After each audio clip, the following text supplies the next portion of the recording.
Charleston Emmanuel AME Church. On the evening of June 17, 2015, a 21-year-old man walked into the oldest African Methodist Episcopal church in the American South. For 45 minutes, he sat with the Bible study group as if he belonged there. Then he opened fire. 9 people, every one of them praying inside their own church, did not survive. How did a young man sit and pray with people for almost an hour and then end 9 of their lives? Mother Emanuel AME Church in Charleston, South Carolina, is the oldest African Methodist Episcopal congregation in the South. It was founded in 1816 and has stood for more than 2 centuries at the center of the American civil rights tradition. On the evening of June 17, 2015, the church was holding its regular Wednesday evening Bible study in the basement. The young man who arrived that night was named Dylan Storm Roof. He was 21 years old. He sat with the group for roughly 45 minutes of worship. According to the federal record in United States v. Roof, he then removed a Glock 41.45 caliber pistol and fired approximately 74 rounds at the parishioners around him. 9 people did not survive. They were the Reverend Clementa C. Pinckney, 41 years old, the senior pastor of the congregation and a South Carolina state senator; Cynthia Marie Graham Hurd, Susie Jackson, Ethel Lee Lance, DePayne Middleton Dr., Tywanza Sanders, the Reverend Daniel L. Simmons, the Reverend Sharonda Coleman Singleton, and Myra Thompson. They had been ranging in age from 26 to 87 years old. Each of them had walked into the church for Bible study, expecting to walk back out into a Charleston summer evening. Roof was apprehended the next morning in Shelby, North Carolina. Investigators recovered a manifesto from a website registered in his name, filled with white supremacist imagery, photographs of him posing with the Confederate battle flag, and neo-Nazi number codes. FBI Director James Comey later publicly acknowledged that a background check lapse had allowed Roof to legally purchase the pistol from a West Columbia gun store, despite a prior charge that should have flagged him. Could the entire massacre at Mother Emanuel really have been preventable by a single accurate database entry? The trial proceeded at both the federal and state level. On December 15, 2016, a federal jury convicted Dylan Roof on all 33 federal counts, including 9 counts of obstruction of religious exercise, resulting in death and racially motivated hate crimes. On January 11, 2017, United States District Judge Richard M. Gergel sentenced Roof to death. It was the first death sentence ever imposed in a federal hate crime prosecution in U.S. history. On April 10, 2017, Roof separately pleaded guilty to 9 state murder counts and accepted 9 consecutive life sentences without the possibility of parole. The legal proceedings have continued for years. In 2021, the Fourth Circuit Court of Appeals affirmed Roof's death sentence. In October 2022, the U.S. Supreme Court declined to hear his appeal. In October 2021, the federal government agreed to an $88 million civil settlement with survivors and victims' families over the background check failure that had allowed the original gun purchase. The case has not yet seen its final chapter. On April 17, 2025, Dylan Roof's attorneys filed a new 300-page motion seeking to vacate his sentence, alleging ineffective trial counsel and bias by Judge Gergel. On August 13, 2025, the Fourth Circuit denied that motion, ruling that Roof had not shown a clear and indisputable right to the relief he was requesting. On February 5, 2025, Attorney General Pam Bondi lifted the federal execution moratorium that had been imposed by Attorney General Merrick Garland in 2021. No execution date has been set. As of today, Dylan Roof remains on federal death row at USP Terre Haute in Indiana, in the facility's special confinement unit. The Mother Emanuel congregation continues to hold services in the building where 9 of their members were killed. Streets, scholarships, and memorial events have all carried the victims' names into the years since June 19, 2015. The Reverend Clementa Pinckney's seat in the South Carolina State Senate was eventually filled by another representative, but his absence from that chamber remains a felt one. While one Charleston congregation has carried the weight of a single hour-long Bible study for a decade, a Catholic school in Minneapolis would, 10 years later, learn what happens when a former student returns on the first week of school. Annunciation Catholic Church. On the morning of August the 27th, 2025, an all-school mass at a Minneapolis Catholic school marked the first week of the new academic year. Children were sitting in the pews with their parents. The doors had been locked according to standard parish protocol. From outside the building, dozens of rifle rounds came through the stained glass windows. So how did a former student of the school turn on the place they had spent their own childhood? Annunciation Catholic Church and School is located at 509 West 54th Street in South Minneapolis, Minnesota. The school had reopened for the new academic year that week. On the morning of August 27th, an all-school mass was being held inside the church. The school children and their parents were seated in the pews. Just before 8:30, the attacker approached the side of the church from the outside and began firing a rifle through the stained glass windows. Police reported recovering 116 rifle rounds, 3 shotgun shells, and 1 live pistol round at the scene. The attacker had also been carrying a shotgun and a pistol that jammed. 2 of the children inside the church did not survive. Their names were Fletcher Merkel and Harper Moisky. 15 other children present in the church and 3 adult parishioners in their 80s were injured. The attacker died of a self-inflicted gunshot wound behind the church. Minneapolis police identified the shooter as 23-year-old Robin M. Westman, born Robert Paul Westman, in June 2002. The investigation that followed revealed what made the case so disturbing for the Annunciation community. Westman had attended Annunciation School from elementary school through the 8th grade, graduating in 2017. Westman's mother, Mary Grace Westman, had served as the parish secretary at Annunciation and had retired in 2021. The attacker had a personal history with the church and the school that ran back across a decade. Could anyone really have predicted that a former student would return to the place they had attended as a child to do this? Westman had no criminal record beyond a single traffic ticket. The 3 firearms used in the attack, a Taurus semi-automatic pistol, a Mossberg pump-action shotgun, and a Magpul semi-automatic rifle, had all been purchased legally. There had been no flags in any database that would have prevented the purchases. The investigation by Minneapolis police was extensive. Officers executed 4 search warrants, and according to an NBC News review of those warrants, documented at least 258 pieces of evidence. Westman had left behind YouTube videos showing handwritten journal pages, many of them written in Cyrillic script. The journals referenced suicide, extremely violent thoughts, anti-Semitic, anti-Catholic, and racist slurs, and the names of prior mass shooters.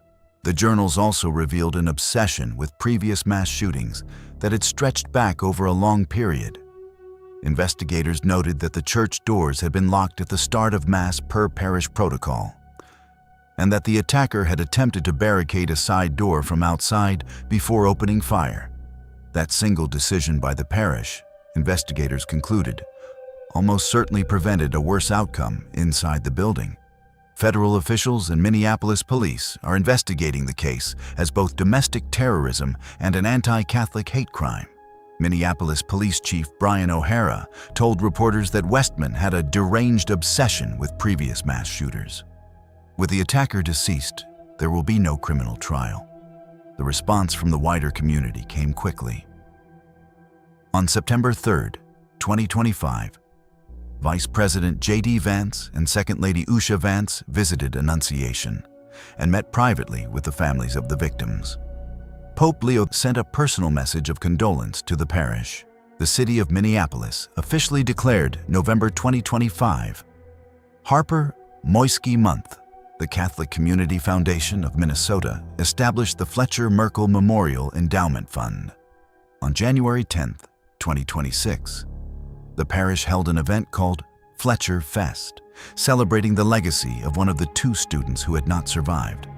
For the Annunciation community, the school year that had begun on a Wednesday morning has reshaped everything about the way they walk through the building each day.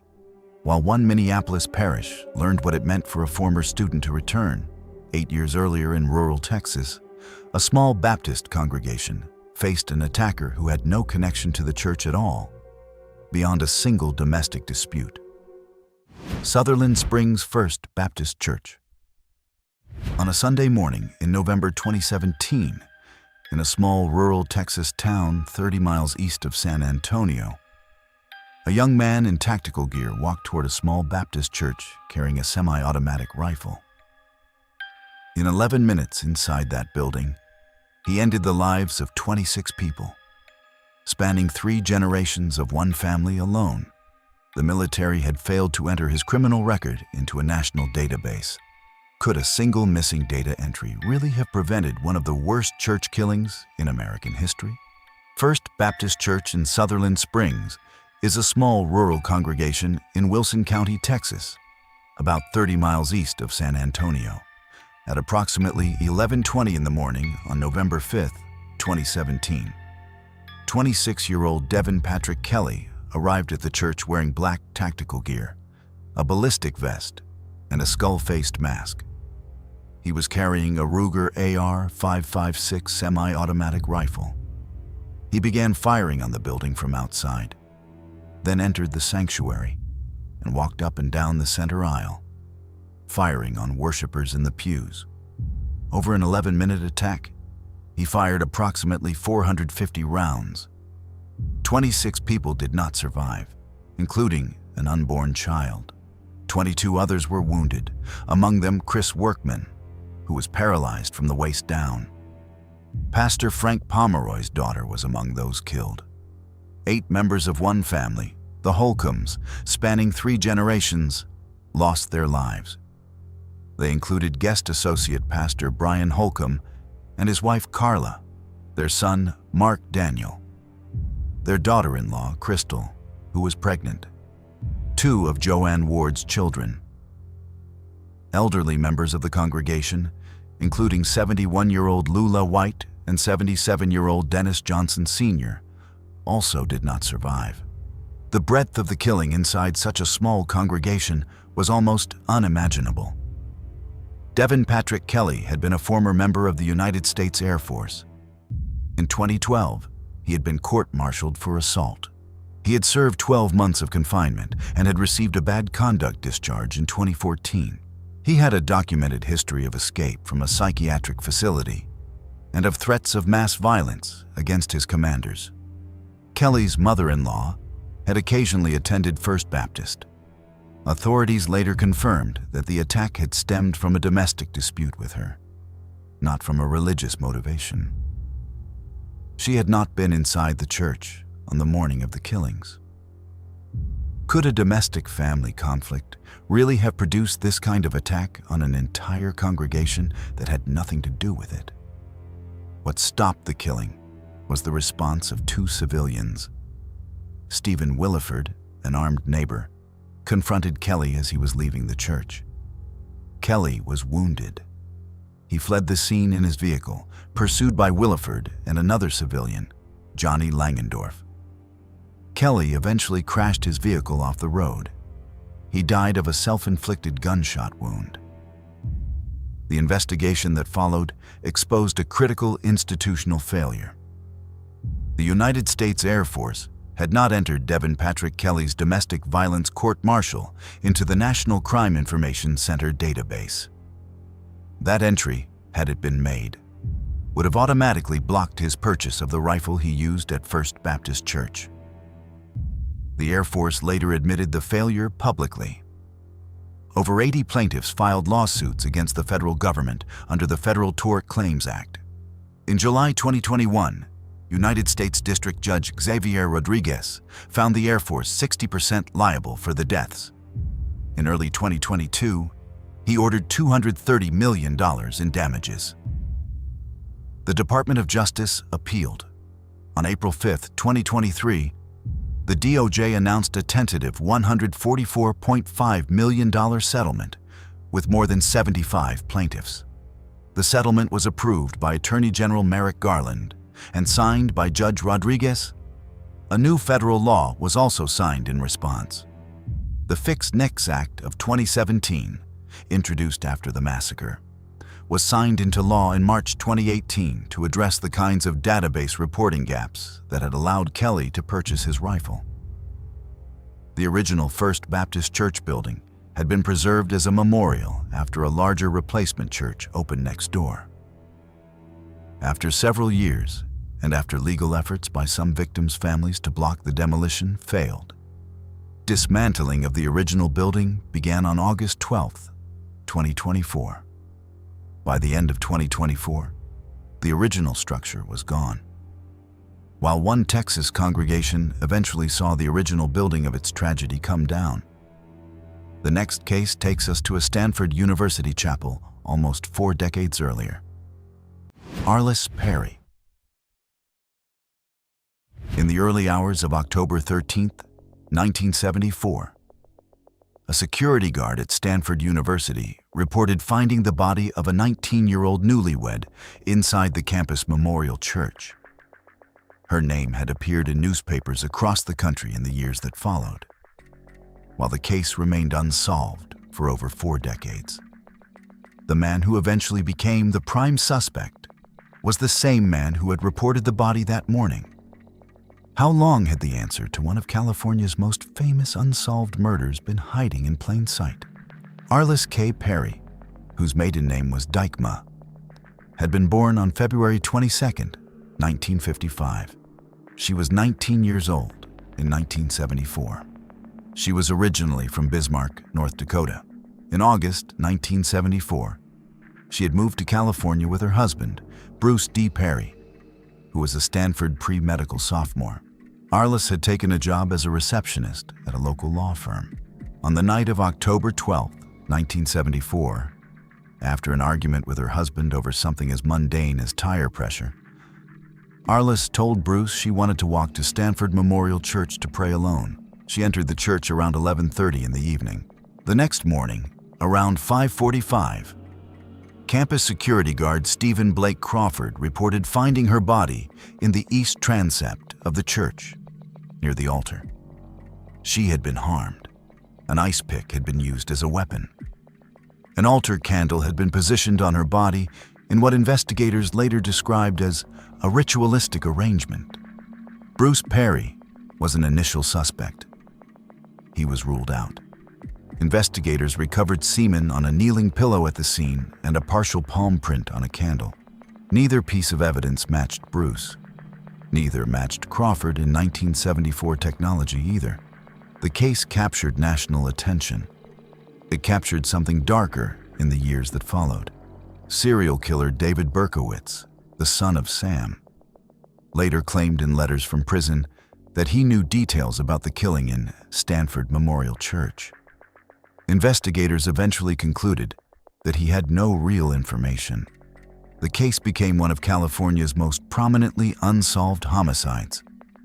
Crawford himself, the security guard who had reported the body, remained a person of interest in the file for decades.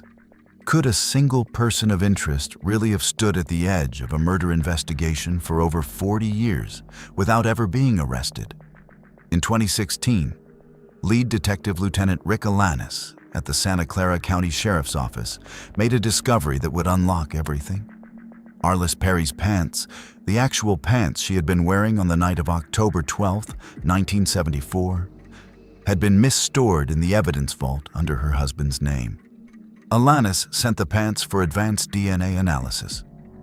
The semen recovered from those pants matched Stephen Blake Crawford. The man who had reported the body had been the killer. On June 28, 2018, Santa Clara County Sheriff's deputies arrived at Crawford's apartment at the Del Coronado Apartments at 5273 Camden Avenue in San Jose. They were carrying a search warrant. Before they could place him under arrest, Crawford, then 72 years old, fatally shot himself in the head. Sheriff Laurie Smith publicly declared the case solved. The man who had walked the campus security beat at Stanford Memorial Church on the night of October 12, 1974, the man who had reported the body in the morning, was the same man who had killed Arliss Perry inside that church.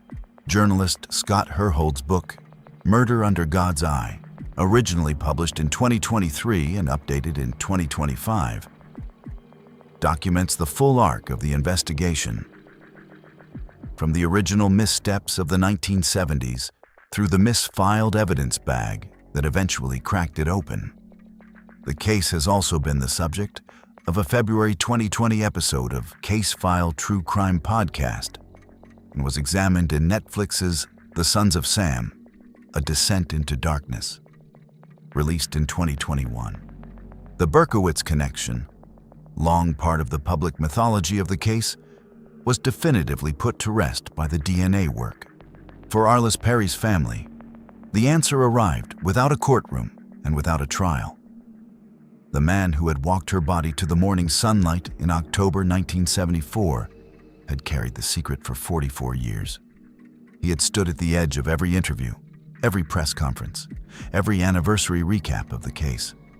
While one California case finally closed because of a misfiled evidence bag, the next would carry to a Toledo hospital chapel on Holy Saturday in 1980. Sister Margaret Ann Paul.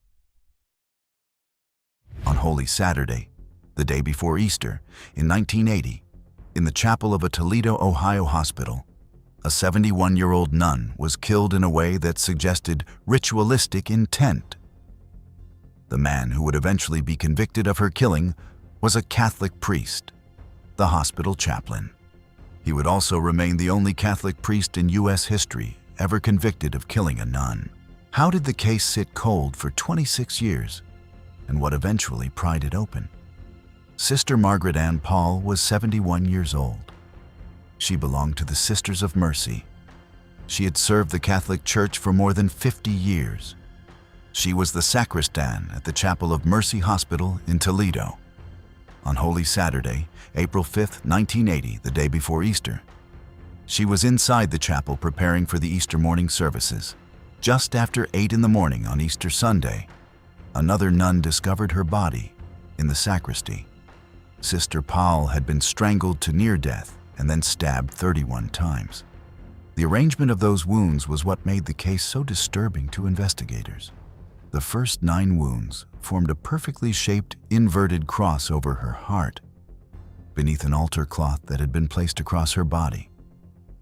She was then stabbed an additional 22 times in the face, neck, and torso. Every part of the arrangement suggested deliberate ritualistic intent. Father Gerald Robinson, who was 42 years old, the chaplain at Mercy Hospital, was questioned within weeks of the killing. He was not charged. Toledo Deputy Police Chief Ray Vedder, a practicing Catholic, broke off the 1980 interrogation and allowed a Monsignor to escort Father Robinson out of the police station. Some of the original detective reports later went missing from the police file. For 26 years, the case sat unsolved. Could a Toledo investigation really have been quietly walked back like that?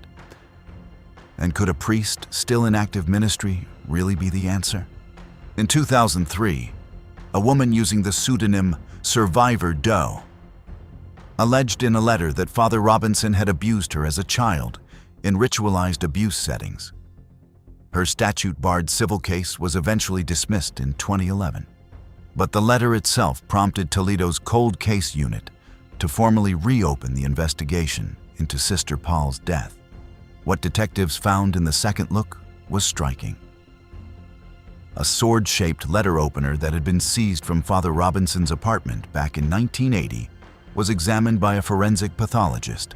The blade matched the pattern of Sister Paul's stab wounds, including a distinctive puncture on her jaw. The letter opener also carried a bas-relief pattern of the words, "Boy Scouts of America." That bas-relief pattern matched the bloodstain transfers found on the altar cloth that had been placed across her body.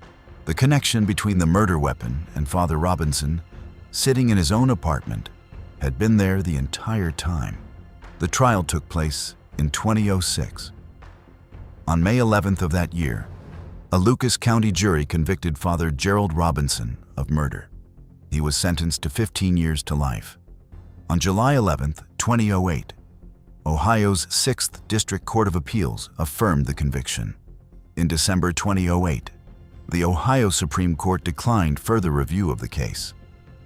A petition for post-conviction relief was denied. The 6th District confirmed that denial in February 2013. Father Gerald Robinson suffered a heart attack in May 2014. He died on July 4, 2014, at Franklin Medical Center in Columbus, Ohio. He remains, to this day, the only Catholic priest in United States history ever convicted of killing a nun. He received a full priestly funeral mass at St. Hyacinth Church on July 11, 2014, attended by over 200 people. That decision was sharply criticized by victim advocates. Father Robinson had never been laicized.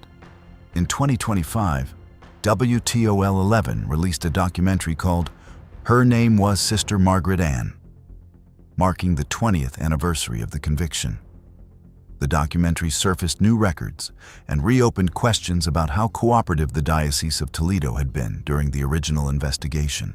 And if you have made it this far and enjoy content like this, please take a second to subscribe to the channel and hit the bell so you do not miss what comes next.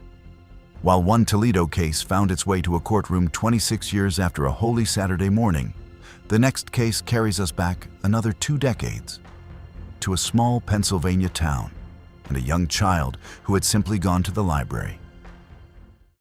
Carol Ann Dougherty. On an October afternoon in 1962, a 9-year-old girl in a small Pennsylvania borough rode her bicycle to return some library books. She stopped for a Coke. She traveled along familiar streets. She then walked into the parish church she had attended her whole life. Her father found her body in the choir loft. The case sat unsolved for 62 years. The man finally named had been dead for over 20. How does a small Bucks County case finally get closure 6 decades after a parish loft becomes a crime scene? Carol Ann Dougherty was a 5th grade student at St. Mark's Parochial School in Bristol Borough, Bucks County, Pennsylvania. On the afternoon of October 22, 1962, Carol Ann left home on her bicycle. She was heading to return library books at the Bristol Free Library. According to investigators, she stopped at a place called Tommy's on Farragut Avenue for a Coke. She then traveled down Lincoln Avenue. At some point on that walk, she entered St. Mark's Roman Catholic Church at 1025 Radcliffe Street to pray. Her father later found her body in the church choir loft. The case generated decades of investigation. Over the years, pubic hair samples were collected from 176 different men. Of those, 141 were tested. The Reverend Joseph Sabadish, who died in 1999, was at various times publicly identified in media as a suspect. He was never charged. In 1993, pubic hair analysis identified a man named William Schroeder as one who could not be eliminated as the source of a hair clutched in Carol Ann's hand. Schroeder was a man with a long criminal history, including a 1985 manslaughter conviction for an arson that had killed a young girl. He had lived only a block and a half from St. Mark's Church on Lincoln Avenue at the time of Carol Ann's death.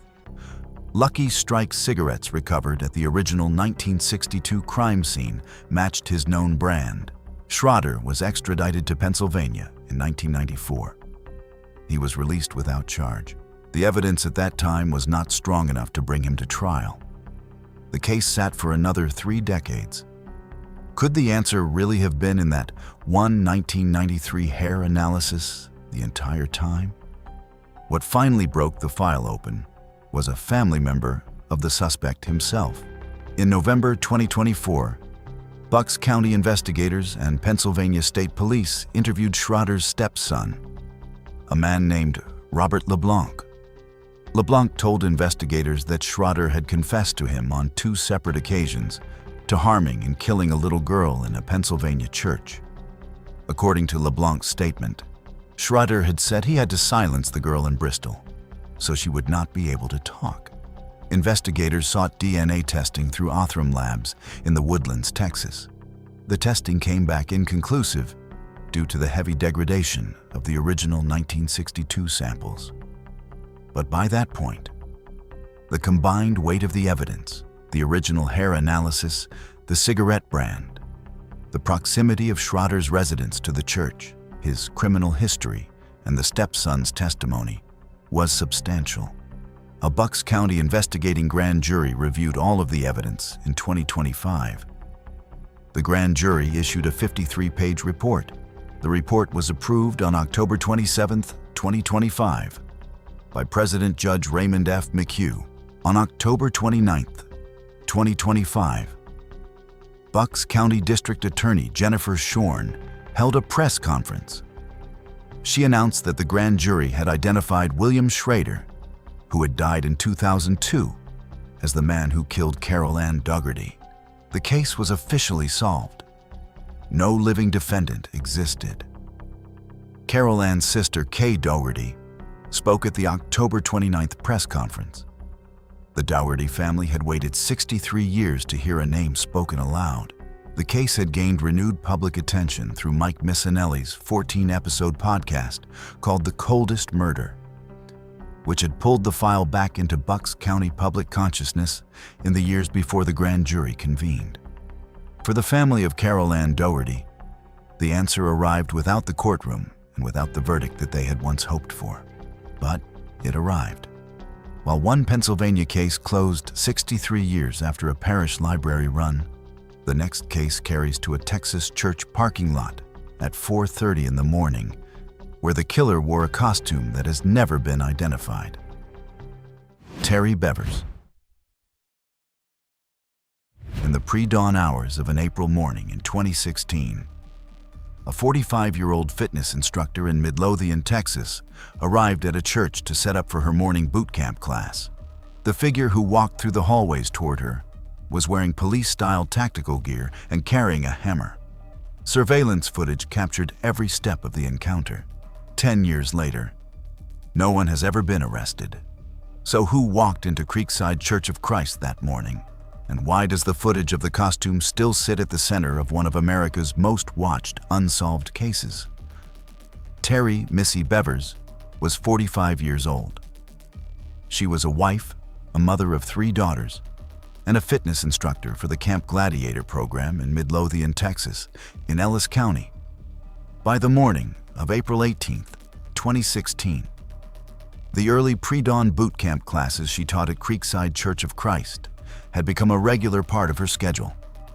Around 4:30 in the morning, Missy arrived at the church to set up for her early class. What investigators would later piece together from the church's surveillance system was almost unimaginable. An individual dressed in tactical gear walked through the church hallways. The person was wearing a helmet, a vest, gloves, and shin guards. Across the gear were police markings. The figure carried a hammer-like weapon.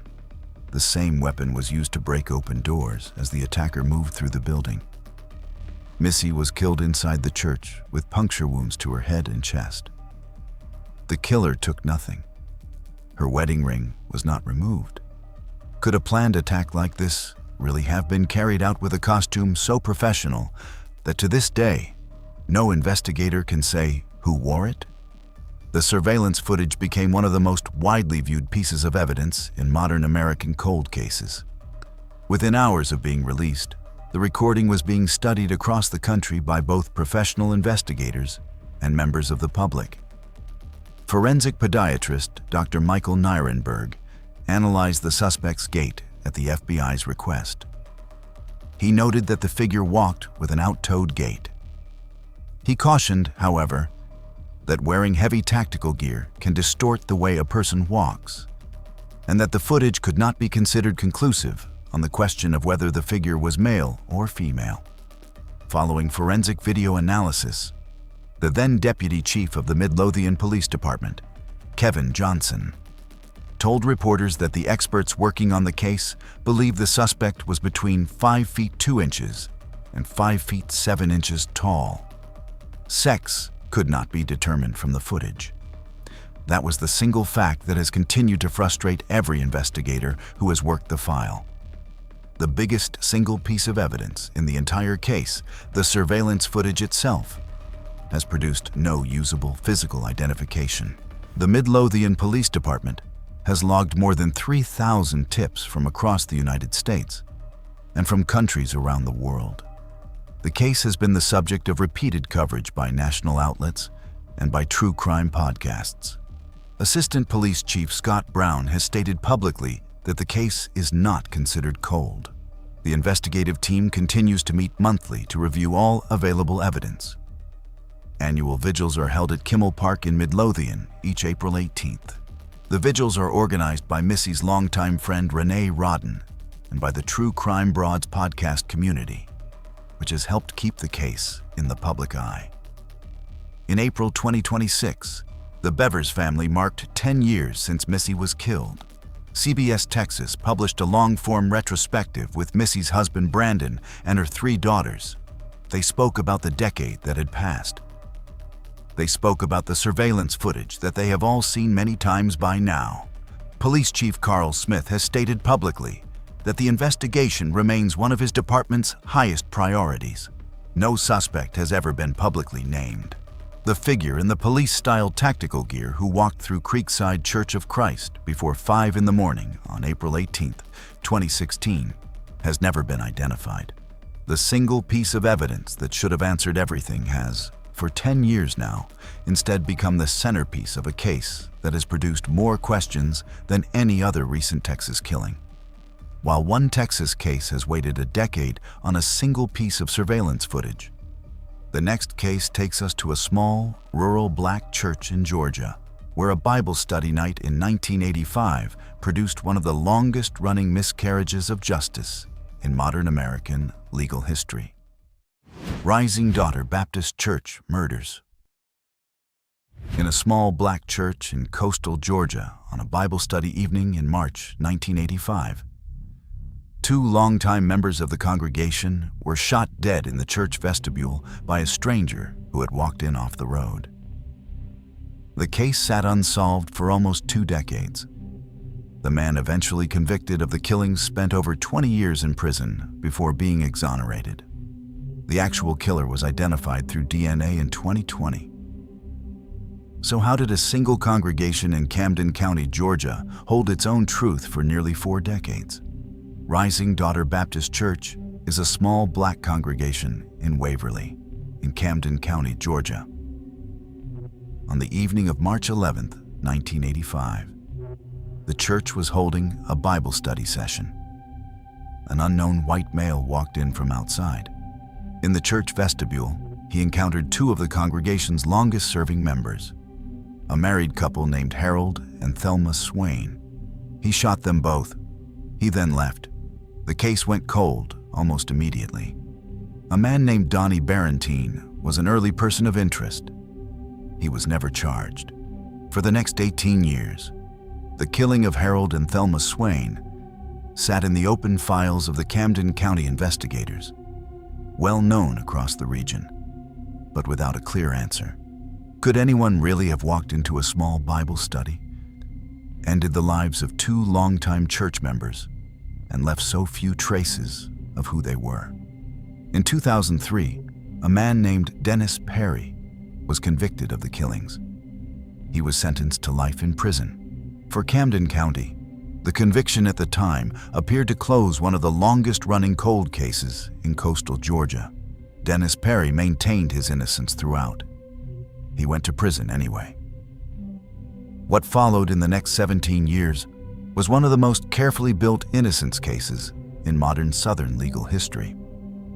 The Georgia Innocence Project took on Dennis Perry's case. Investigators working with the project followed a long thread of new evidence. The breakthrough came in 2020. DNA testing was performed on a pair of glasses that had been left at the scene of the killing in 1985. The glasses had been considered for years to belong to the perpetrator. The DNA pulled from those glasses did not match Dennis Perry. The DNA matched another suspect entirely. His name was Eric Sparre. He had been investigated at various points in the years following the killings, but had never been charged. The Georgia Innocence Project and the new DNA work formed the basis of the case that finally cleared Dennis Perry. In 2020, after the new DNA results had been confirmed, Dennis Perry was exonerated and released from prison. He had served roughly 2 decades for a crime he had not committed. The wrongful conviction had taken 20 years of his life and had left the real answer of who had ended the lives of Harold and Thelma Swain unanswered for almost 4 full decades. The Georgia Bureau of Investigation has continued to investigate Eric Sparre as the principal suspect in the killings. As of today, the criminal case has not produced a new conviction. For the Swain family, the path to a final answer has been one of the longest in the modern Georgia legal record. The case has been the subject of repeated national coverage. A classic episode of the long-running television series Unsolved Mysteries featured the killings in the years when the case was still in its cold phase. More recent podcasts and documentary series have revisited the file in the years since Dennis Perry's exoneration. The story of Rising Daughter Baptist Church has, over the years, become a reference point for both the persistence of cold case work and the long arc of wrongful conviction reform across the American South. What happened in a small church vestibule on a Bible study evening in 1985 has, decades later, reshaped how Georgia thinks about both rural killings and the convictions that follow them. The names of Harold and Thelma Swain are now spoken in the same breath as Dennis Perry's name, and the question of who actually walked into Rising Daughter Baptist Church that March evening continues to wait on a single, ongoing investigation. While one Georgia congregation watched a wrongful conviction unravel after 20 years, the next case takes us to a Wisconsin Gurdwara on a Sunday morning in 2012, where a hate-driven attacker entered a temple full of worshipers preparing a communal meal. Sikh temple shooting. On a Sunday morning in August 2012, in a Milwaukee suburb, a man with documented ties to white supremacist organizations walked into a Sikh temple where families were preparing the communal meal. Within minutes, 6 worshipers were dead, and a responding police officer had been shot 15 times at close range. The attacker took his own life on the property. So how does a place of worship in suburban Wisconsin become the target of a man who founded a white power band? The Sikh Temple of Wisconsin, called a Gurdwara, is located in Oak Creek, a Milwaukee suburb. On the morning of August 5, 2012, congregants were preparing langar, a communal meal that is a foundational practice of the Sikh faith. Children's classes were scheduled to begin at 11:30. Around 10:25 in the morning, 40-year-old Wade Michael Page entered the Gurdwara. He was armed with a 9mm Springfield XD pistol that he had legally purchased on July 28, 2012, in West Dallas. Page killed 6 worshipers initially. He wounded 4 others. Oak Creek police officer Lieutenant Brian Murphy responded to the scene. Page shot Murphy 15 times at close range. Another responding officer shot Page in the stomach. Page then fatally shot himself in the head. The 6 initial victims were 41-year-old Paramjit Kaur Saini, 65-year-old Satwant Singh Kaleka, the Gurdwara's founder and president, 39-year-old Prakash Singh, who was a Granthi, or scripture reader, 41-year-old Sita Singh, 49-year-old Ranjit Singh, and 84-year-old Suveg Singh Katra. A 7th victim, 72-year-old Sikh educator Baba Punjab Singh, had been shot in the head and was left paralyzed and unable to speak. He died of his injuries on March 2, 2020. What investigators uncovered about Wade Michael Page in the days that followed was almost as disturbing as the attack itself. Page had served in the United States Army from 1992 to 1998. After his military service, he had built an extensive record of involvement with white supremacist organizations. He had been living in Cudahy, Wisconsin. The Anti-Defamation League's Director of Investigative Research, Mark Pitkavage, told NBC News that Page had been a fully patched member of the Hammerskins by late 2011. Page had also founded and fronted a white power band called End Apathy, which had been distributed by a Hammerskin-affiliated label called Label 56. He had previously played in another band called Definite Hate. Could the public history of a man like this really have been hidden in plain sight in the run-up to a Sunday morning attack on a Gurdwara? The United States Department of Justice classified the Oak Creek attack as both a hate crime and an act of domestic terrorism. The FBI and the Joint Terrorism Task Force led the investigation. With Page deceased, there was no prosecution. But the consequences of the attack reshaped how American law enforcement tracks targeted violence against religious minorities. In 2015, in direct response to advocacy following the Oak Creek attack, the FBI formally began tracking anti-Sikh hate crimes as a separate statistical category. Lieutenant Brian Murphy survived his 15 gunshot wounds. He has spoken publicly in the years since the attack about the work of responding officers and about the resilience of the Oak Creek congregation. His survival, given the number of times he had been shot at close range, is one of the most remarkable stories to come out of the entire case.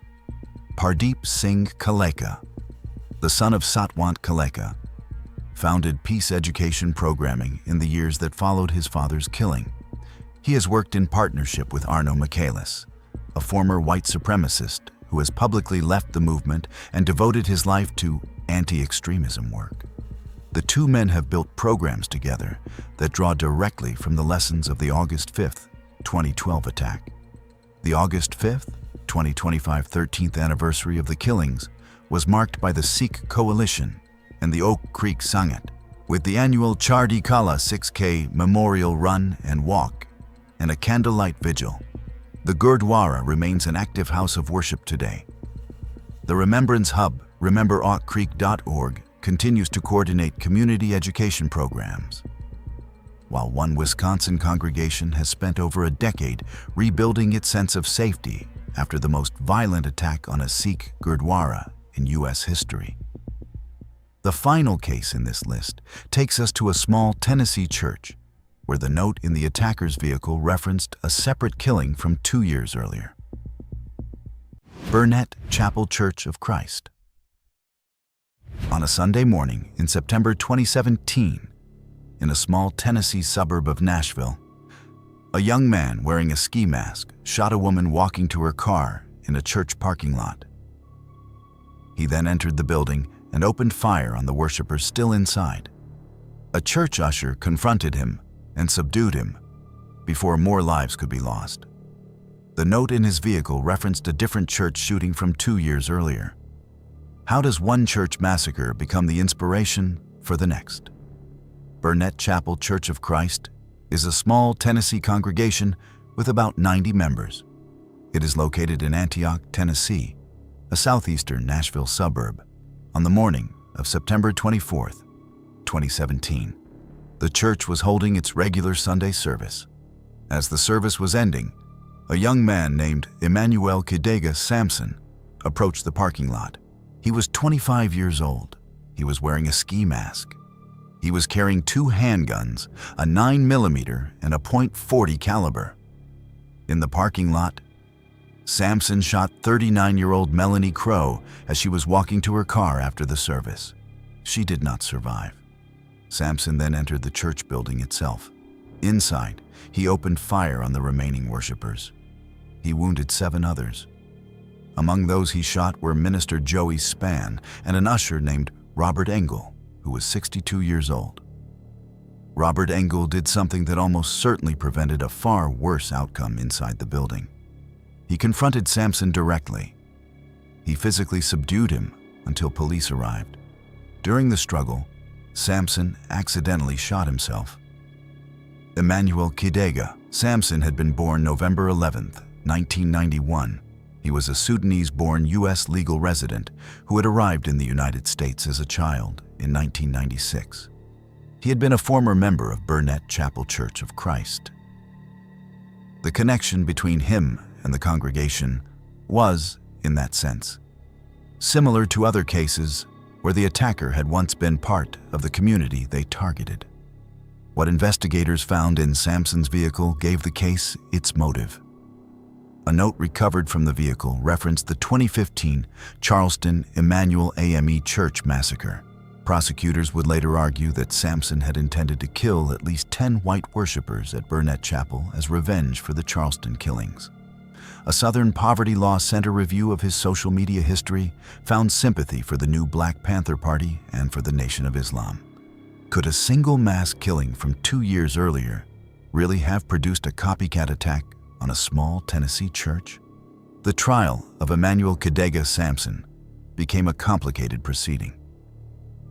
Defense psychiatrist Dr. Stephen Montgomery testified that Samson had schizoaffective disorder, bipolar type.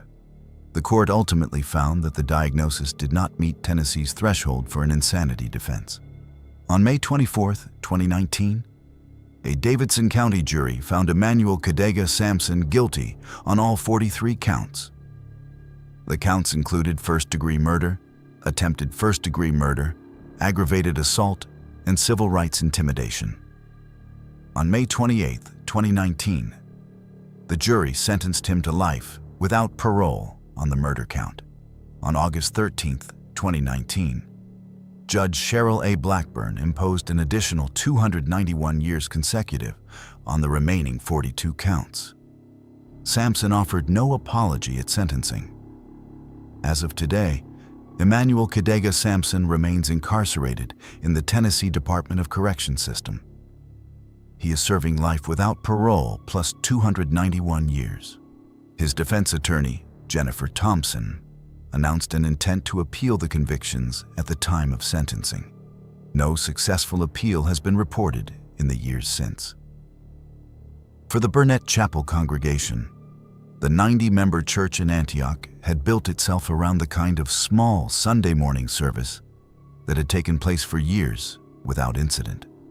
The single Sunday morning in September 2017 reshaped how the entire congregation thinks about its own front door.